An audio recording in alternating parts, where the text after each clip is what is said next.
नमस्कार दोस्तों। आज जिस स्टॉक की चर्चा मैं आपके सामने करने वाला हूँ, उस स्टॉक का नाम आपको आपके स्क्रीन दिख रहा होगा। स्टॉक का नाम है ऊर्जा ग्लोबल लिमिटेड और स्टॉक अपने 52 वीक लो के आसपास ट्रेड कर रहा है। इसका 52 वीक लो है 10 रुपीज 76 पैसा और स्टॉक अभी ट्रेड कर रहा है 10 रुपये 90 पैसे में। और रिटेल निवेशक, स्पेशली रिटेल निवेशकों का इतना ज़्यादा सवाल ऊर्जा ग्लोबल में था कि मुझे लगा अब इस स्टॉक के ऊपर वीडियो बनाना ज़रूरी है। देखो, पहला डिस्क्लोजर मैं दे दूं, मेरी या मेरी फैमिली मेम्बर की इस स्टॉक में इन्वेस्टमेंट नहीं है। दूसरा, प्योरली एजुकेशनल पर्पस के लिए वीडियो होने वाली है। हम यहाँ चर्चा करेंगे कि गिरावट के पीछे कारण क्या है, क्या सेक्टर इश्यूज चल रहे हैं, कंपनी के फंडामेंटल क्या सच में बहुत बुरे हो गए हैं, और भी बहुत सारे सवालों के जवाब जो बार बार हमारे पास आए हैं उसी की हम चर्चा करेंगे। आपसे बस एक दरखास्त है, अगर आपको ये वीडियो अच्छी लगती हो प्लीज़ इस वीडियो को लाइक करें ताकि यूट्यूब औरों को रिकमेंड करे।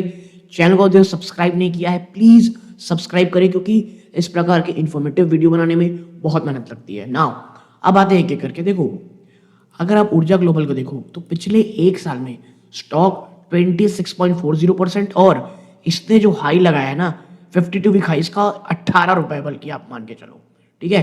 52 वीक हाई से अगर आप देखोगे स्टॉक 37.50 यानी ऑलमोस्ट 38% का क्रैश ये आपको दिखा चुका है। ओके, नाउ अब सवाल ये है कि भाई जो निवेशक हैं वो इसमें यहाँ फंसे हुए हैं, लेकिन जो सबसे ज़्यादा निवेशक अगर आप देखोगे ना इस स्टॉक में आप पाओगे जो फंसे हुए हैं वो हैं 12 से 16 रुपए के बीच। और यकीन मानिए, ऊर्जा ग्लोबल को अगर आप देखोगे तो सबसे पहले इसका जो सपोर्ट है वो सबको दिख रहा है 10 रुपीज़ का। एक मैं कहूँगा ह्यूमंगस साइकोलॉजिकल सपोर्ट है। इसके साथ साथ अगर आप देखोगे तो स्टॉक जब तक 12 रुपए को ऊपरी स्तरों पे तोड़ नहीं देता, और ये है 12 रुपए दोस्तों, तब तक एक आप कह सकते हैं, कहते ना कि एटलीस्ट कुछ पॉजिटिविटी, कुछ अच्छा मोमेंटम स्टॉक में नहीं दिखने वाला। तो स्टॉक में कहूँगा एक कह सकते हैं आपको एक मझधार में लटका है, जहाँ पर अगर 10 रुपए का लेवल टूटता है तो स्थिति फिर बद से बदतर हो सकती है। टेक्निकली मैं अभी बात कर रहा हूँ। और जब तक 12 रुपए को तोड़ के ऊपर नहीं जाता तब तक कोई भी थोड़ी बहुत भी पॉजिटिव मोमेंटम इसमें नहीं दिखेगी। ओके, तो ये तो चीज़ें होंगी भी टेक्निकली क्या चल रही है। अब सवाल ये है कि ये जो गिरावट आप देख रहे हो इसके पीछे का रीज़न क्या है, आखिर क्यों इस प्रकार की बड़ी गिरावट आपको ये स्टॉक दिखा रहा है। आइए एक एक करके चर्चा करते हैं।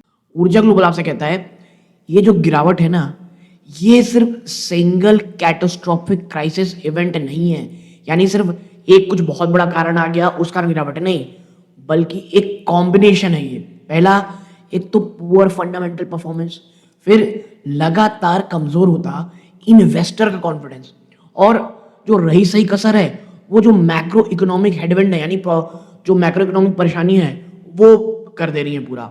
तो आइए एक एक करके चीजों को डिबंक करते हैं। सबसे पहला, जो ये करंट डाउनवर्ड प्रेशर है ये 4 बड़े कारणों के कारण है।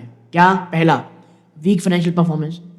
कंपनी का जो रिसेंट क्वार्टरली रिपोर्ट आया है सितंबर का, उसमें 20.5% की ईयर ऑन ईयर गिरावट है सेल्स में। और पिछले 5 सालों में कंपनी लगातार स्ट्रगल कर रही है negative compound annual growth in revenue, यानी पिछले 5 सालों से आपका रेवेन्यू लगातार नीचे आ रहा है। इसके साथ साथ फिर एक और प्रॉब्लम क्या है, स्ट्रेच वैल्यूएशन।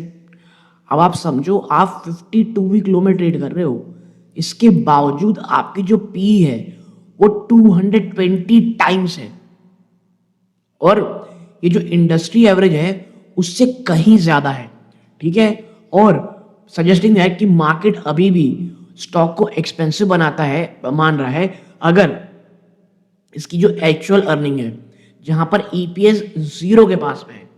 आप समझ रहे हो।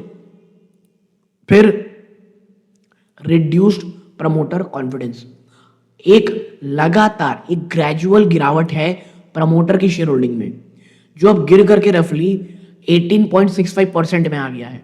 और स्टॉक मार्केट में जब प्रमोटर यानी ओनर ही अपना स्टेक सेल कर रहा है, जिसे कहा जाता है कि कॉन्फिडेंस की कमी कंपनी के फ्यूचर में, तो फिर और कोई क्या ही बोलेगा।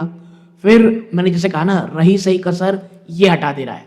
जियोपॉलिटिकल और सेक्टर हेडविंड। देखो जनवरी 26 में जो एनर्जी सेक्टर है उसमें एक बहुत बड़ी अनसर्टेनिटी आ रही है, क्योंकि जो नई यूएस ट्रेड पॉलिसीज है और जो पोटेंशियल टेरिफ है कंट्रीज जिनकी स्पेसिफिक एनर्जी टाइज है as a small cap player. क्योंकि आपको एक चीज पता होगी, ऊर्जा ग्लोबल कोई बहुत बड़ी कंपनी नहीं है, ये बहुत छोटी कंपनी है।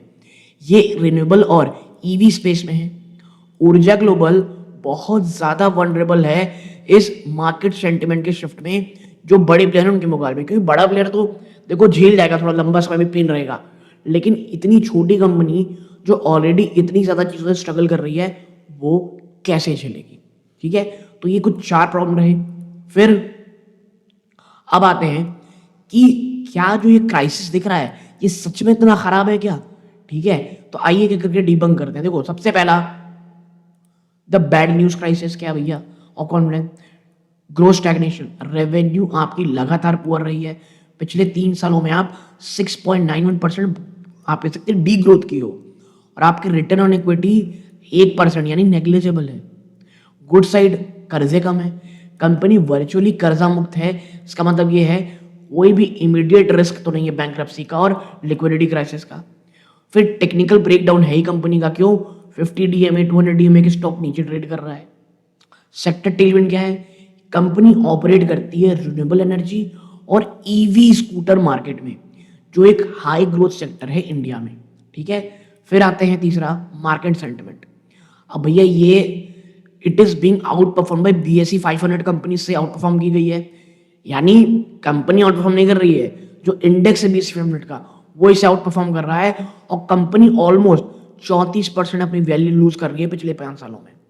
फिर ज्वाइंट वेंचर भी हुआ है, रिसेंटली कंपनी ने ज्वाइन किया है एक ज्वाइंट वेंचर विद सोलरमेंट एनर्जी कि वो मैन्युफैक्चर करेगी सोलर पीवी मॉड्यूल्स। ठीक है, तो ये एक बैलेंस अप्रोच जानने के लिए, बैलेंस अप्रोच रखने के लिए जानकारी आपके पास होनी चाहिए। ठीक है, तो वर्डिट क्या है, देखो अगर वैल्यूएशन और इट इज ये क्या है, ये एक वैल्यूएशन और परफॉर्मेंस क्राइसिस है, ना कि एक सर्वाइवल क्राइसिस।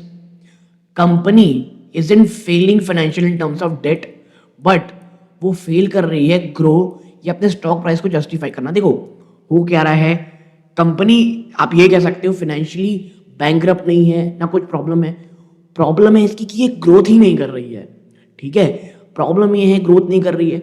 अब कई लोग बोले भाई कर्जा मुक्त कंपनी, भाई आप कर्जा लो ना, और अगर आपको बहुत तेजी से ग्रोथ करना है आपको कर्जे लेने पड़ेंगे, बट ना आप डेट ले रहे हो, ना आपका प्रमोटर कोई कॉन्फिडेंस दिखा रहा है, तो ऐसे में रिटेल निवेशक आपके और मेरा जैसा वो कैसे आगे बढ़ेगा?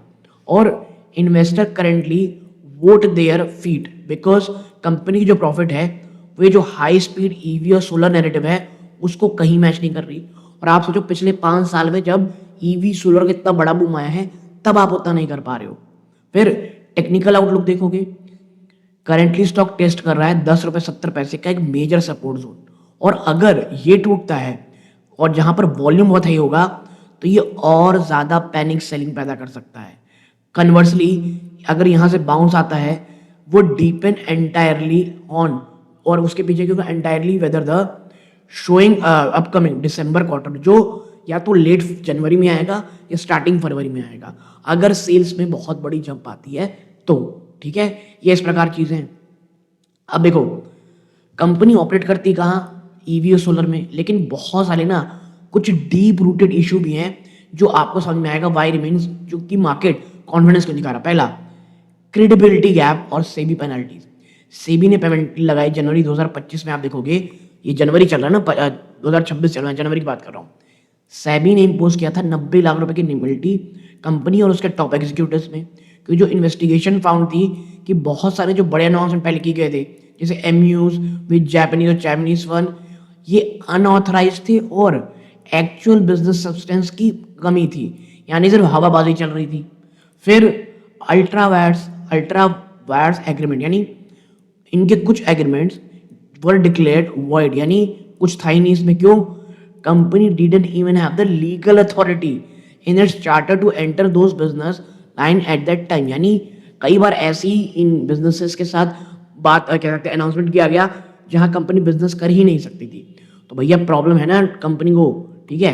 फिर आते हैं दूसरा, द फैंटम एसेट, जो 463 करोड़ का है।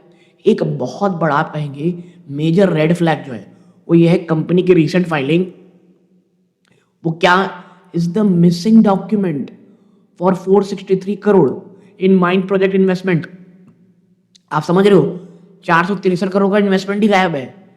कंपनी क्लेम करती है कि जो डॉक्यूमेंट है ये हम गुमा दिए हैं या अनअवेलेबल है फॉलोइंग जीएसटी डिपार्टमेंट रेड इन 2021। और फॉर कंपनी जिसका भाई साहब मार्केट कैप ही 600 करोड़ है, उसमें से 460 करोड़ रुपए कहां पर है, इन अनवेरिफाइड इन्वेस्टमेंट। आप समझ रहे हो कितना बड़ा रिस्क है ये। और अगर ये एसेट इवेंचुअली राइट ऑफ हो जाते हैं, ये एक बहुत बड़ा मार्केट पोर्शन को वाइप आउट कर देंगे कंपनी की बुक वैल्यू से। तो ये चीजें हैं कि अगर आप ऊर्जा ग्लोबल में एंट्री करने को सोच रहे हो तो वाकई में ये चीजें याद रखो, ठीक है। तो मुझे लगा एक चीज़ों की चर्चा आपके साथ करनी चाहिए। ये वीडियो अच्छी लगी हो लाइक कीजिएगा, चैनल पहली बार आए सब्सक्राइब जरूर कीजिएगा। ये इस वीडियो का अंत है।